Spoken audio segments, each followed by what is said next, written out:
कांग्रेस जश्न मना रही है।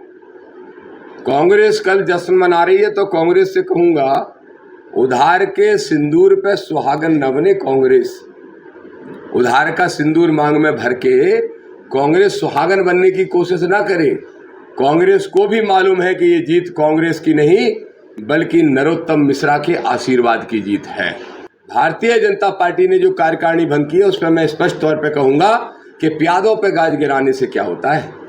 कार्यकारिणी भंग करने का मतलब भाजपा ने मान लिया कि भितरघात हुआ, और अगर मान लिया भितरघात हुआ तो भितरघात किसके कहने से हुआ होगा? जिनके कहने से हुआ है उनके खिलाफ कार्रवाई करने की हिम्मत नहीं है। कम से कम सामंतशाही सोच की ही सही कांग्रेस, लेकिन उसने तो कार्रवाई करके दिखाई। भाजपा कब कार्रवाई करेगी इस पर पूरे देश की नजर टिकी है, और नहीं करेगी तो भाजपा में अनुशासनहीनता रोज देखने को मिलेगी। आप सभी को बहुत धन्यवाद शॉर्ट नोटिस पे आने के लिए।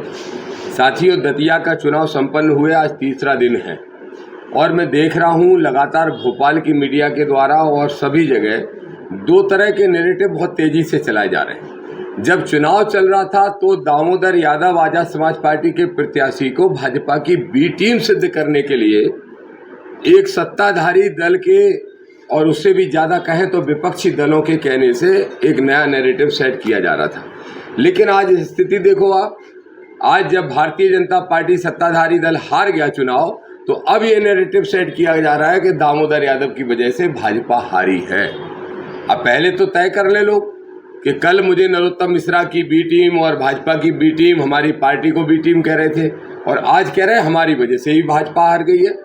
तो मैं स्पष्ट तौर पे एक बात कहना चाहता हूं कि नरोत्तम मिश्रा को बचाने के लिए और भारतीय जनता पार्टी को हार स्वीकार करने की बजाय दामोदर पे आरोप लगाने की बजाय उसको ये बात स्वीकार करना चाहिए कि देश में भाजपा के खिलाफ बहुत जबरदस्त माहौल है। दामोदर यादव को पड़ा लगभग 23,000 वोट और कांग्रेस को पड़ा लगभग कितना 66,000 वोट। ये दोनों वोटों को अगर आप मिलाओगे तो आप इस निष्कर्ष पर पहुंचोगे कि 70 से 70% से ज़्यादा वोट भाजपा के खिलाफ गया है। आज पूरे देश के अंदर जेएनजी मूवमेंट हो चाहे किसान आंदोलन हो, ये सड़कों पे जो प्रदर्शन हो रहे हैं वो इस बात को सिद्ध करते हैं कि हमारा देश बहुत खतरनाक मोड़ पे खड़ा है। आप सब पत्रकार साथियों के माध्यम से मैं देश के प्रधानमंत्री जी से, गृह मंत्री जी से, मुख्यमंत्री जी से ये अपील करूंगा कि हर हाल में इस देश की चिंता करके देश के अंदर इस तनावपूर्ण स्थिति को समाप्त करें। एक लाइन और कहूंगा फिर आपके सवाल ले लूंगा। मैं देख रहा था कल कांग्रेस जश्न मना रही है। कांग्रेस कल जश्न मना रही है तो कांग्रेस से कहूंगा, उधार के सिंदूर पे सुहागन न बने कांग्रेस। उधार का सिंदूर मांग में भर के कांग्रेस सुहागन बनने की कोशिश ना करे। कांग्रेस को भी मालूम है कि ये जीत कांग्रेस की नहीं बल्कि नरोत्तम मिश्रा के आशीर्वाद की जीत है।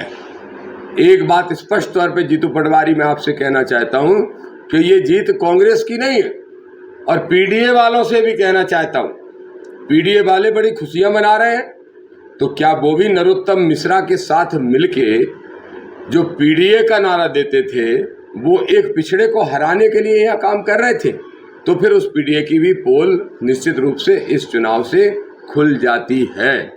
अंत में ये कहूँगा कि 10 तारीख को बहुत बड़ा कार्यक्रम हम लोग गौही वाटिका में करने जा रहे हैं, और धन्यवाद कार्यक्रम होगा 23,000 उन मतदाताओं के लिए जिन्होंने दामोदर यादव को वोट दिया, आजाद समाज पार्टी को वोट दिया।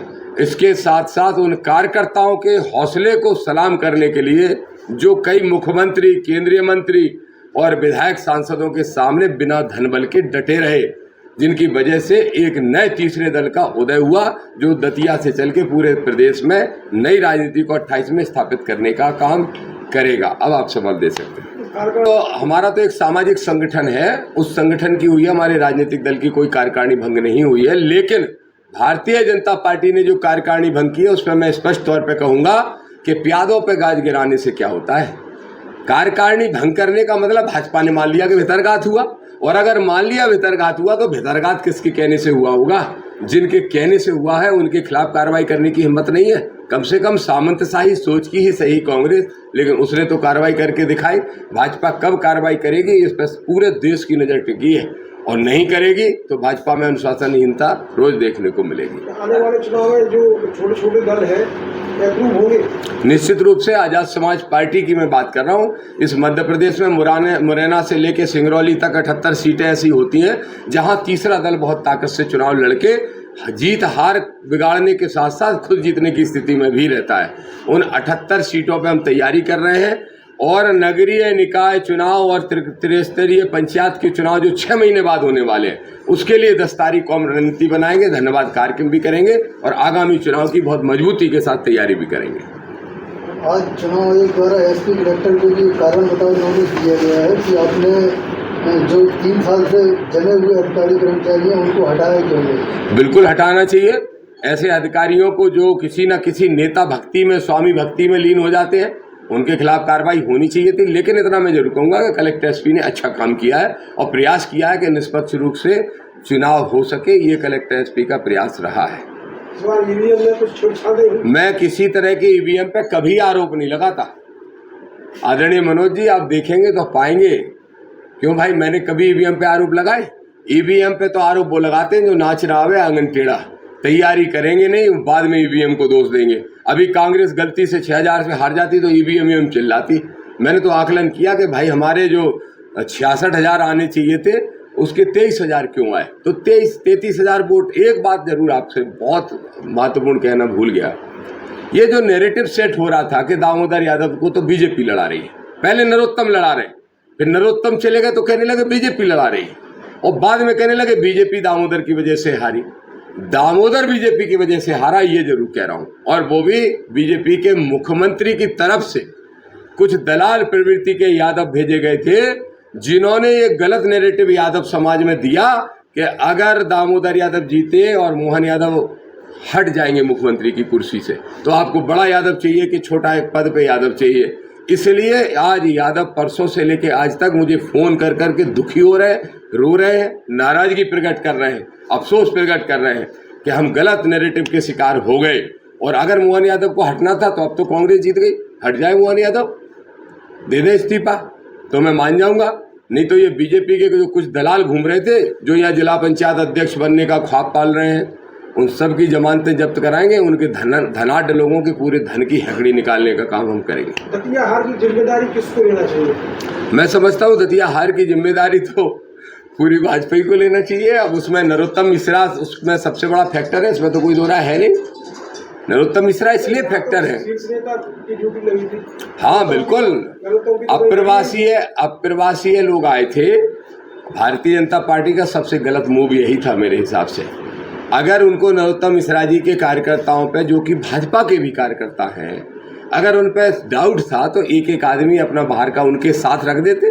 लेकिन ये तरीका, रणनीति बहुत ही गलत थी कि लोकल के लोगों को कोई जिम्मेदारी ही नहीं दी गई। इसका खामियाजा उनने भुगता है। लेकिन फिर कहूँगा, ये जो कार्रवाइयाँ हुई हैं, ये प्यादों पे कार्रवाइयाँ करने का कोई मतलब नहीं है। कार्यकर्ता मेहनत और निष्ठा से काम करता है। हाँ, ये बात जरूर सिद्ध हो जाती है कि नरोत्तम जी का पोलिंग, जिला पंचायत अध्यक्ष का पोलिंग, पार्टी के जिला अध्यक्ष का पोलिंग, जनपद अध्यक्ष का पोलिंग, ये सारे पोलिंग हार जाना शंका तो पैदा करते ही और इसके प्रमाण भी है।